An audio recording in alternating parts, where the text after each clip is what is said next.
guys, this is John Carter. I'm the commander for the Coolidge VFW Post 3713. We're here today with Jimmie Lewis. Jimmy, let's talk about your business today, right? Pretty easy thing. Who doesn't want to talk themselves up, right?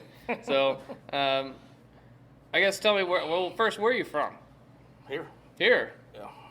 Well, that's good. Born and raised. So, Well, I was actually born in Phoenix, but I was raised here, and I've been all across the country, lived all over, but we always end up back home. So a lot of people know you're here. Oh, yeah. That's good.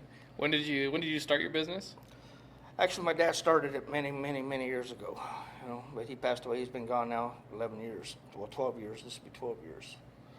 So. Okay. So what is it that your business does? Air conditioning, appliances. So kind of like a handyman of the hard stuff. Well, AC is not easy. Air conditioning, heating, appliances, stuff like that. I do water heat. How was COVID for you? I don't know which time. The whole thing, right? I know, right? Which time? It actually hadn't been hard on my business. It really hadn't, because you still got to have heating. You've got to have appliances, so it don't really matter. Sometimes you got to protect yourself really good, and sometimes you got to protect yourself for the customers. Yeah. But other than that, it hadn't hurt my business one little bit. That's good. Well, I'm sure I heard a lot of smaller local businesses, and it's good to hear that someone prevailed through it. Actually slows down a little bit. Like right now, it's been a little slow, but it's not because of the COVID or anything. It's just the way things worked out. Things are working right now. Yeah. The AC, I have a feeling you're going to get a lot of AC calls this year. A lot of capacitor swaps, which is... Well, that's during the summertime, during the monsoons, we get a lot of capacitors because you get all the lightning strikes and stuff like that, and knocks them out right and left. So what's the hardest repair you've done? Something that it sticks out in your head where you're like, that was awful. Most of them aren't too bad, It's anytime you got to crawl up under a trailer that's been there for 40 plus years, those suck.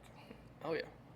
You got to do ductwork and stuff up under a trailer. Discover new friends down there. Yeah, I discovered new friends to go do it for me too.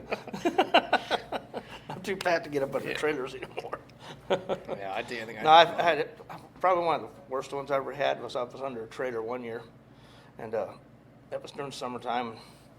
Place they just put the trailer in, just put the skirting and everything on it. And I'm getting up under it, and I'm running ductwork, and I'm rolling around up under it. Next thing I know, I roll up against a rattlesnake. Oh. But he was dead.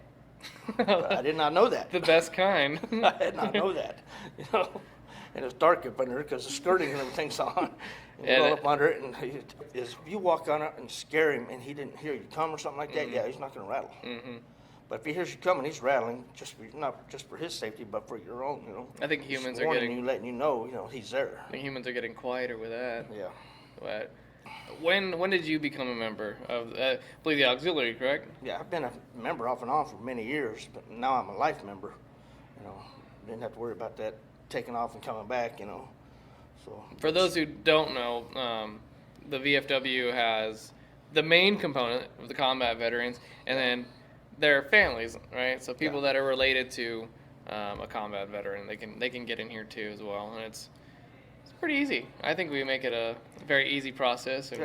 Actually, it is. If you can get a hold of your grandfather or your family's information for the DD-214, or if they're passed away, a lot of times it stayed on their headstone. Mm-hmm. Like my grandfather. But the thing is, they changed it from being just World War II. Now it has to actually state where they served. Mm. So it used to say, well, World War II was good. I would have liked World War II. I served in Texas.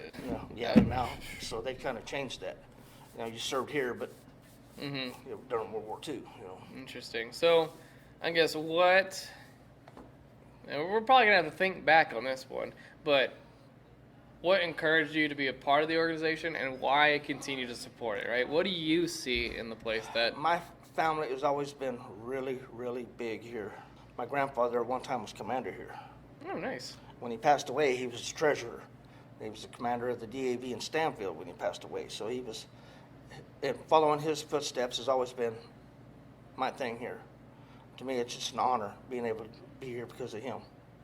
I definitely think it is. Walking in here especially, it's an honor. To me, it's an honor. Not worthy. You're not worthy. I play Santa Claus every year now, and my grandfather used to do that. To me, that's just an honor, being able to do what he did. You know? It's awesome. I think all the kids in Coolidge love it who did attend. We had a lot of kids this year. We had the most. We've had it since I've been here, since I've been doing it. So. And they keep telling people, involve the schools. It's getting better. It's magic, right? Hey.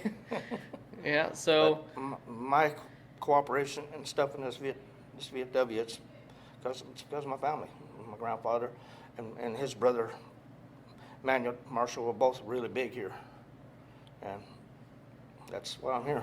So what, if anything, what is something that, one of the reasons you come here, what is something that you want to see from the VFW further on? Because people don't realize that we're not just about the veterans, right? We're not just about the veterans and their families. We're actually here for the surrounding community, right? So I work with the schools, I work with the local businesses, trying to get attention to them, have events with them. We just had our car show and we had our Pitmaster Challenge. You know, we're trying to do things to include everyone. I mean, what kinds of things would you like to see if you have any ideas? Well, more stuff for the community. We need to start thinking about more stuff that we can do for the community and get more people in. Because people still got this impression that this is an old man's place. Old man's drinking club. It's changing, but it's still there. I talked to a lot of people, and the reason why they don't come in because we don't like coming in with the old people. They say they're always too snobby and stuff like that. Well, that's not what's all here now, you know. Yeah, that's certainly the old impression of it. It was. And I've actually seen that myself. I walked into the VFW. It was some years ago.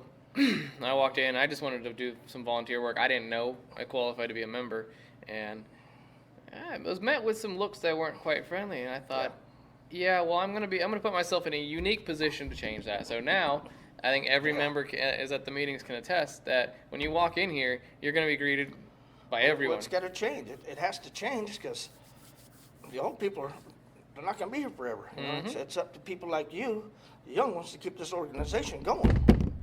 And that's what it's going to take. Yep, I agree. Once they're gone, who's going to run it? Exactly, and no one's going to run it if you chase them all away. Yeah. So I think we're doing good work. I think we certainly want to. We're pushing further, especially this year. We're going to push further into community service. Especially with me having a little bit more free time. That's going to be I know it's hard for us to have more open nights because of the fact that we are a private club, but there's ways, that we can work around that. And I also, and for anyone listening or watching, I have no issue with somebody coming in. Yeah. If you don't belong, that's a poor way to say it. If you don't belong to the Post, right? Yeah. You're not a member. You're still welcome here. You can come in. We can show you around. Sign you in. Yeah, we can show you around. You can have a good time. You can hang out with veterans. They were my heroes. I wish I would have known that I could do that growing up. Yeah. But this place is becoming more and more kid-friendly, especially the yard. Dumping all that money into the yard and change it. Made it look pretty nice. I know my kids run around and they just cause a mess everywhere. Oh, thank God we have Derek, right? Derek comes in and sweeps up after him. So, and Tom, oh my goodness. So, well, that's all I have today. Is there anything else you'd like to put out to the community? Just remember that the thing about this being an old man post, it's gone. We're catering now to the younger crowd, and we're trying to get it more to the younger crowd. And that's really all we got. Yeah, I would echo that. We are trying. We are pushing for it. We'd like to get more stuff, like a darts league for the younger people. We already got a pool league going, and it's for the community. It's doing pretty good. We might even get a cornhole. Cornhole. And horseshoes, all that stuff. But we need people to come in and utilize that. I refuse to get shuffleboard. That was a little old. That was still a little old. So, but hey, bingo's coming back too, so it's gonna be good. Yeah. So, alrighty. I'll agree with that. No shuffleboard. If there's not anything else, we'll conclude. I thank everyone for listening, watching, and have a great day. I thank you so much for your time. And please, if you have any questions, comments, or concerns, come on in. If I'm not here, as I work night shift because I like making money, then leave a suggestion with the bartenders on duty, and they'll get it to me, and we will change. Also, you can reach me on Facebook, John Carter, or the Sergeant J.D. Watkins Facebook page. So, thanks so much. Thank you.